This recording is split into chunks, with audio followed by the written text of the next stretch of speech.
पारस का पत्थर। एक दिन एक व्यक्ति पारस का पत्थर खोजने निकला था। उसको रास्ते में एक साधु मिलते हैं। वो व्यक्ति साधु से कहता है कि मैं पारस का पत्थर खोजने के लिए निकला हूँ। आप कृपया मुझे ये बता सकते हैं कि पारस का पत्थर होता कैसा है और मुझे वो कहाँ पर मिलेगा। साधु ने उस व्यक्ति को कहा कि यहाँ से दक्षिण दिशा में चलने पर आपको एक तालाब मिलेगा। उस तालाब के किनारे कई पत्थरों के ढेर है। उसी ढेर में से आपको पारस का पत्थर मिल जाएगा। उस व्यक्ति ने साधु से पूछा कि मैं कैसे पहचानूंगा कि इतने सारे पत्थरों के ढेर में से पारस का पत्थर कौन सा है।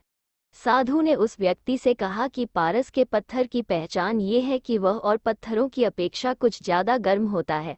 उस व्यक्ति ने कहा, अच्छा ठीक, मैं ढूंढ लूंगा, और वो आगे चला गया। अब वो व्यक्ति हर रोज तालाब के किनारे जाता है और वहां पड़े पत्थरों की ढेर पर बैठता है। वहां पर बैठकर वो एक पत्थर उठाता है और उसे अपने गाल से छुआता है और यह जानने का प्रयास करता कि यह पत्थर गर्म है या नहीं। अगर पत्थर ठंडा होता है तो वो उसे तालाब में फेंक देता है। इस तरह पारस का पत्थर ढूंढते ढूंढते उसे कई बरस लग जाते हैं। हर रोज घर से आना और तालाब के किनारे बैठना, पत्थरों की ढेरियों से पत्थर उठाना और उसे तालाब में फेंक देना, यह उसका हर रोज का काम हो जाता है। एक दिन ऐसा आता है कि उसे पारस का पत्थर मिल जाता है। उसने एक पत्थर उठाया और उस पत्थर को गले से छुआया। इस बार उसको वो पत्थर गर्म लगा, लेकिन हर रोज की तरह उसने इस पत्थर को भी तालाब में फेंक दिया। पत्थर तालाब में फेंकने के बाद उसको यह एहसास हो गया कि उसने उस पारस के पत्थर को तालाब में फेंक दिया है, जिसके लिए वो इतने वर्षों से कठोर परिश्रम करता था। अब वो बहुत पछता रहा था। वो मन ही मन बोल रहा था कि मैंने ये क्या कर दिया। उसे अपने आप पर बहुत गुस्सा आ रहा था।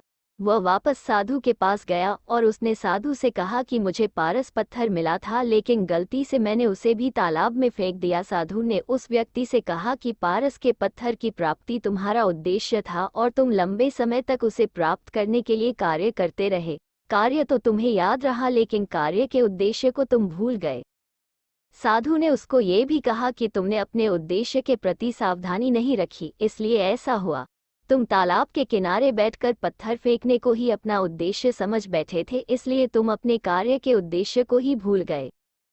इसी तरह हम भी कई बार कोई कार्य बड़े ही उत्साह के साथ शुरू तो कर देते हैं, किंतु धीरे धीरे जब समय बीतता है तो हम उस कार्य के उद्देश्य को ही भूल जाते हैं। हम उस कार्य को क्यों कर रहे थे और उसका उद्देश्य क्या था, ये हमें पता ही नहीं रहता है। ये सब होने का मुख्य कारण है फोकस का ना होना। अगर आप आपके काम या लक्ष्य पर सही ढंग से फोकस नहीं रखते हैं तो आप निश्चित रूप से अपना उद्देश्य भूल जाएंगे।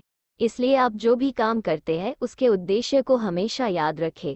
अगर आपको हमारी स्टोरी अच्छी लगी हो तो अपने दोस्तों के साथ भी शेयर कीजिए और कमेंट में ज़रूर बताइए कि कैसी लगी हमारी स्टोरी।